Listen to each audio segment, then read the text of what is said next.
Kumusta? Rolece Pascua po ang inyong kalantuag. So sa araw po na ito ay magluluto po tayo ng isang masarap na dish. Ito po ay aming paborito dito sa amin sa Bicol. Ito po ang Ginataang Pundahan or skipjack tuna, sabi nga nila. So ito na po ang ating mga gagamiting sangkap.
So, ito po.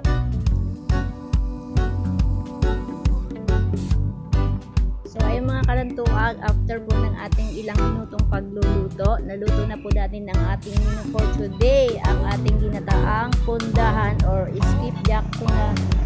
So, kung nagustuhan niyo po ang aking video for today, huwag po kalimutang mag-subscribe, like, comment, at paki-share na rin po. At pakipindot po ng pulang buton para muli po tayo magkikita sa next video na